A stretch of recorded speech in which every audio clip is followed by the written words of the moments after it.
Hello, Empowering Me. I want to come on and actually talk about something that I was reminded based on the date, and it's very important that I think we remember, especially me as a Canadian.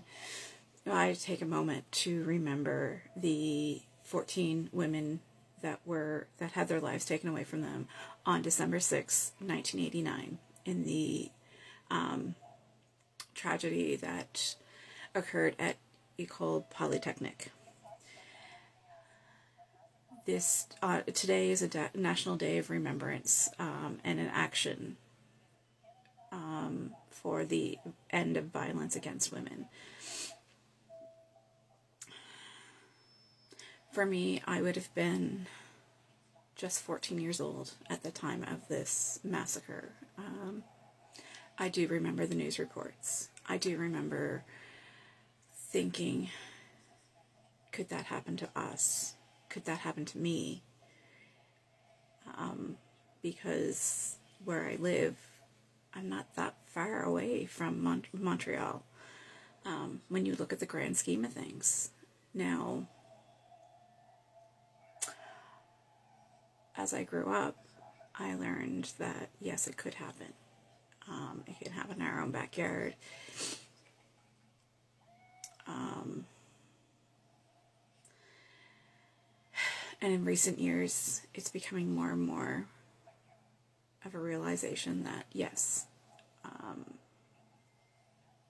gender-based violence doesn't seem like it's going anywhere.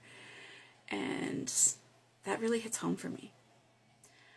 I am a survivor of gender-based violence, domestic violence, intimate partner violence, however you want to put it. And it's not something I talked about with my family. But I very easily could have been a statistic. And I was looking today, and in Canada, from 2019 to 2022, there was a 24% increase in killings of women and girls in Canada. That's appalling.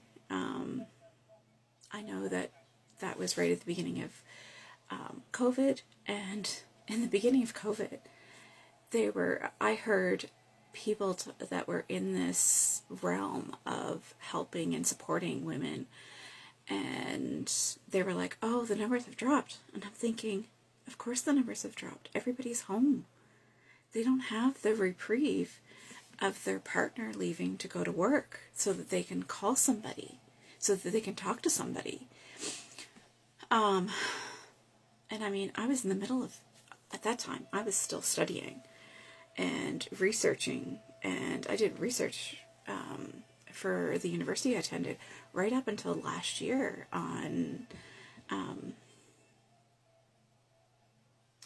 right up until the end of 2022, I guess, on gender-based violence. And to me, it shocks me that there's not more that we hear about gender-based violence and the amount of women that are harmed, that lose their lives, how it affects their children.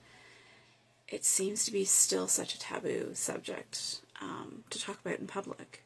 Now, the organizations that are responsible for doing this work, I know they're trying. But again, it's the taboo topic conversation. Sexualized violence, domestic violence, intimate partner violence, gender-based violence, violence against anyone that is not a straight white individual with a lot of privilege. I do recognize the privilege I have as a white woman, and that I was able to go to a post-secondary school and basically apply myself to do this research. I know that's the case for everybody. But I also want to recognize that as a survivor, it made me very passionate about doing this and wanting to connect with individuals that have similar stories. I want to stand in solidarity with the 14 women and raise the memory of those women, those 14, and I will post their names below because I don't want to butcher their names. I can say their first names, but I don't want to butcher their last names, so I'm just going to not say their names, and I'm going to write them in below. But if you want to help support me on this journey of social change for communities and for going forth to help with the raising up the voices of the less fortunate, those that are facing challenges and that don't feel strong enough, you have a safe space here to do so. Thanks.